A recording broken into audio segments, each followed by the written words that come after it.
that thing on? It's on.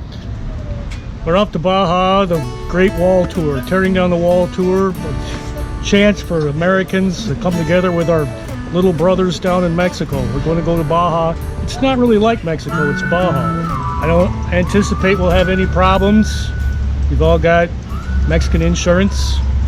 We won't drink the water. With no Montezuma's Revenge or anything like that. Like John said, try not to drink the water. It'll be fine. Okay.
One.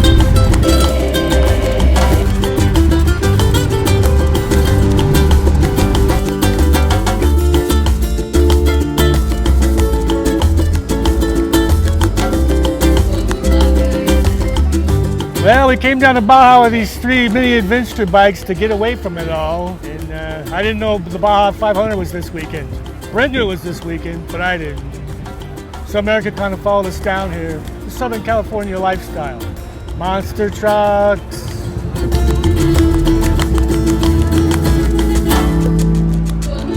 Anyhow, so what do we have in here? So we have a few similar entry-level adventure bikes here. We have the Royal Enfield Himalayan, the Kawasaki Versys-X 300, and the BMW G310GS. And we've been rallying them here in Baja, Mexico to see what they can do. And you know, we rode on-road, off-road, a little bit of everything to, you know, try and throw what we can at these bikes to see what they can handle and see what they do. Slower paced. The Ruta Divino, the root of wine.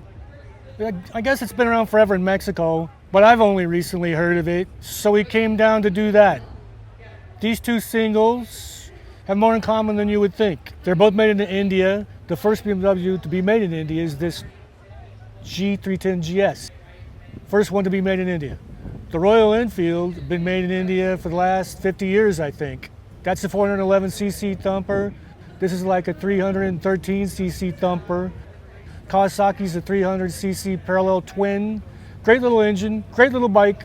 They're all great little bikes. Do you need a monster truck? Do you need a trophy truck to enjoy Baja? Or can you get by on something a little smaller? I think you can. I believe you can as well. So we're gonna get back on these things and get out of Ensenada before the race starts tomorrow and head back up the coast.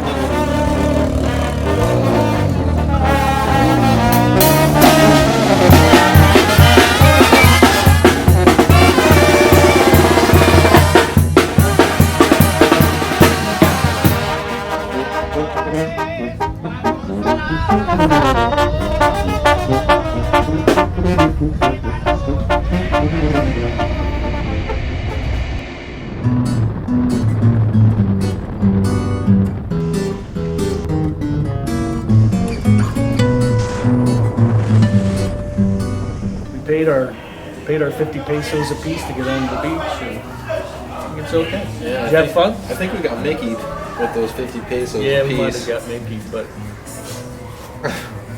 Some guys came out of nowhere and were like, "Hey, whoa. What are you guys doing?" "Well, I don't know. We're trying to get down to the beach, check it out." "Well, we'll give it to you for half price." I think it's going okay so far. There's no really serious accidents of any kind. A couple of maybe tump overs in the sand a little bit, but that Tump overs? really doesn't count. Soft sand. We're gonna have to wash the bikes. They've got a lot of seawater drying up on the exhaust systems and stuff like that. But there were no gulls injured. I don't know. I thought they all did pretty good. I mean, the Royal Enfield and the BMW both have like a little bit more knobbier tires, so like they hooked up a little bit better. But we kind of mostly spent most of our time down on like the firmer, kind of Hard to pack stuff. where the tide would come in and wash out, where tracks would be there, and then we'd come back, and then they wouldn't, and These things fit the nature of Baja better with the pace of life is slow. We're getting there, coming down on the 5 and stuff. You got to do 80, 75 or 80. Keep an eye on your mirrors when we're coming up this road today, this beautiful road along the coast. It's like, I look down, I'm doing like 62 and 63, and there's not many other cars on the road, so 62 or 63 feels pretty good. And the bikes love doing that speed, they don't mind at all. They don't mind going 80 either, but it's just nicer for us to go a little bit slower. It's a slower pace of life.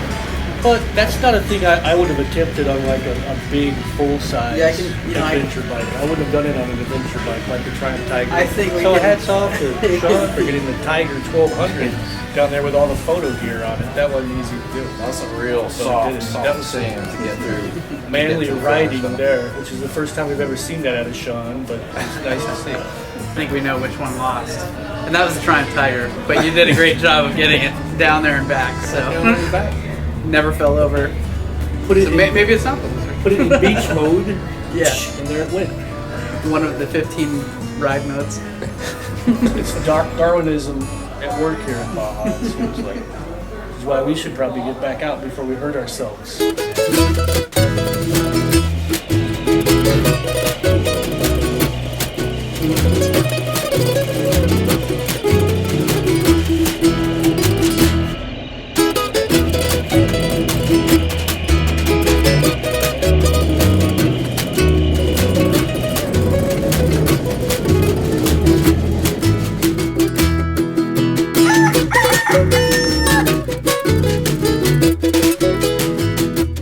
Gary's La Fonda is a nice place to stay. I heard from a buddy it's a good place to stay and it's not so bad.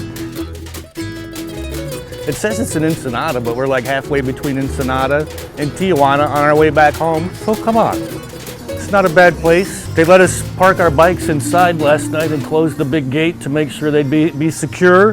Buenos dias, making some nice fresh tortillas this morning. Had a nice bar. I guess we could have toured it, but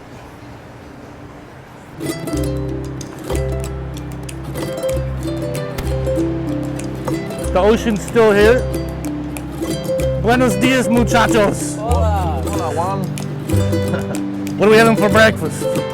Oh, looks like some nice bacon and eggs, Americano style. Beautiful. You guys got me coffee? Oh yeah. It works. Versys is the defending champ. really. The BMW's new, the Royal Enfield's new. For what those bikes are about, like going 65 miles an hour like we were doing on the way up here, I could be happy with any of them. I think I still like the Versys. It's got, just because it's more refined, it's super refined. The BMW is a nice motorcycle too, but it just has a little suspension wonkiness. It was real soft in the back. We put more preload in the rear, and it got a lot better, but now it exacerbates the softness of the front. When you get on the brakes, it kind of dives a lot. Woo! That was a close But one. it's got a really good front brake, and I like everything about it. I like the motor. It's a little bit, you have to rev it a little bit to get to the power, but it's only 313 cc's. What do you want? You know, it's not a powerhouse. It does make pretty impressive power though for how small. Once it gets revved up, it goes pretty good. High in the Yeah, rev pretty good. Between 6,000 and 8,000 RPM is kind of where it packs its biggest punch, and you know you can really feel it. You know, you'd be on the gas, and then all of a sudden you go lunges a little forward. surge of power there. It at goes the pretty end. good.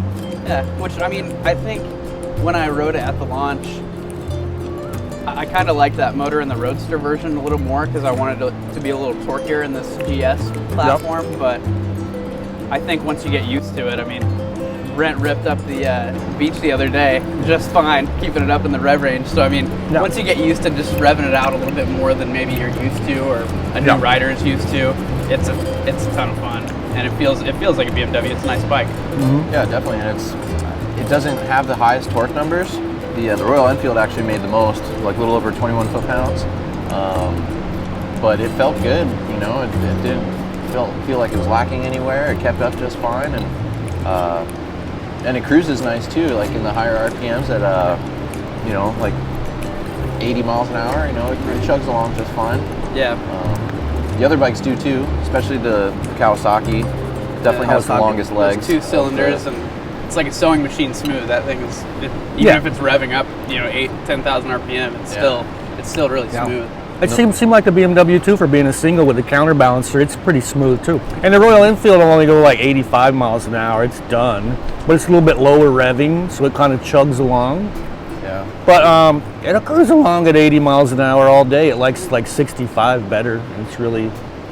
Which is, I mean, that's about as fast as you should be going anyway in most places around here. Exactly. I mean, and I think like for function, either the Kawasaki or the BMW, I give the function edge to the Kawasaki a little bit, but there's other things that enter into it, like the emotional attachment part of it. And if you want a Royal Enfield and you think it's cool, I mean, I wouldn't talk you out of it. And it doesn't go as fast, but it's air-cooled engine. The other's liquid-cooled, modern, and you got to adjust the Royal Enfield valves more often.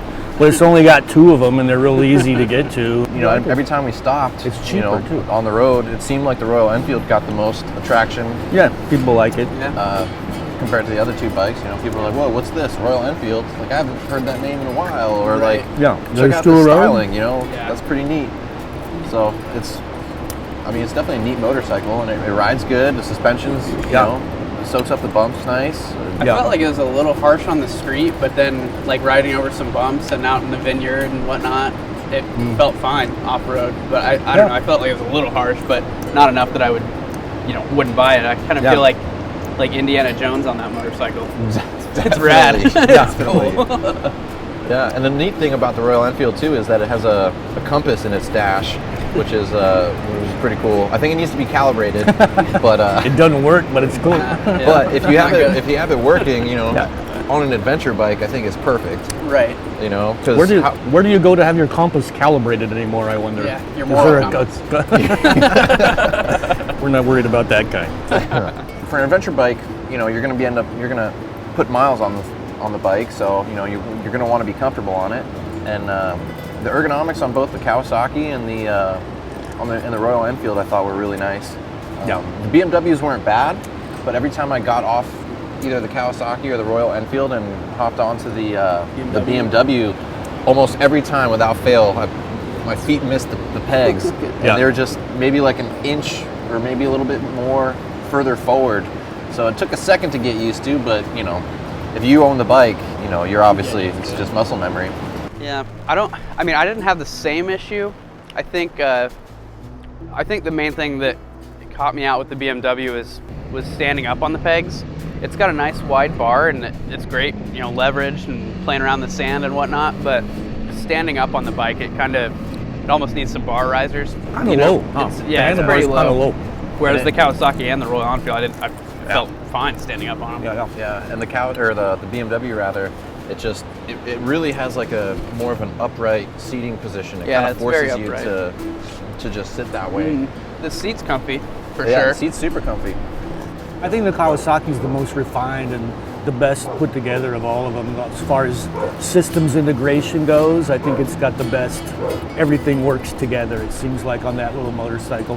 Yeah, and as far as like power numbers go, the Kawasaki, even though it was the smallest displacing motor at 296 cc's, I believe, it made a little over 33 horsepower, and the Beamer was second with just over 30, and then the Royal Enfield made a little over 22. Yeah. But the Royal Enfield did make the most torque. Yeah, it makes the most torque. 22 horsepower, 22 pound-feet of torque. Yeah, it's a flat torque curve all the way up to, what is it, 6,500 RPM. 65, So, yeah. you know, it's a different style of motorcycle.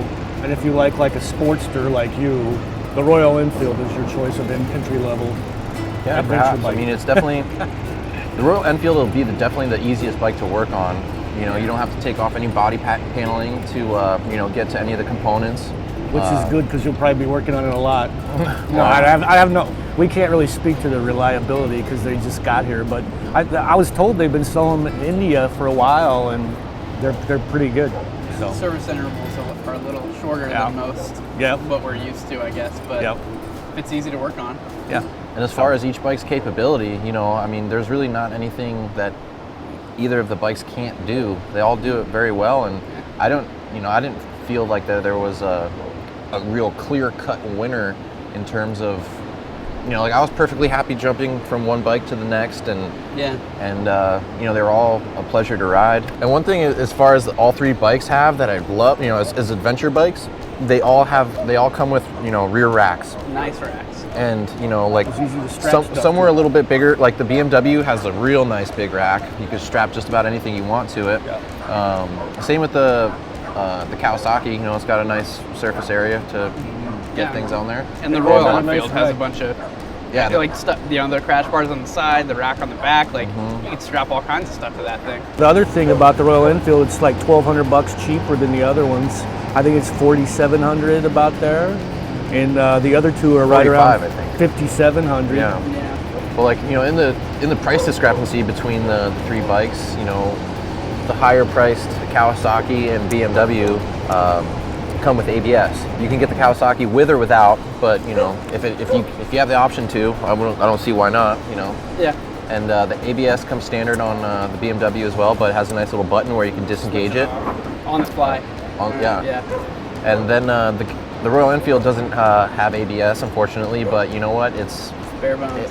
It's pretty bare bones, which is awesome. You know, it's less frills, and I think it's coming with ABS next year, they said, because it'll be mandatory, I believe. It doesn't produce a ton of power, so like, you know, it's coming to a stop isn't really gonna. Yeah, you'd really have to affect jam on the front brake to get that thing to slide, probably. I mean, depending on what conditions you're in, but it's hard to override the bike to exceed any sort of, you know, level where ABS would necessarily, you know, save your bacon. Yeah, exactly.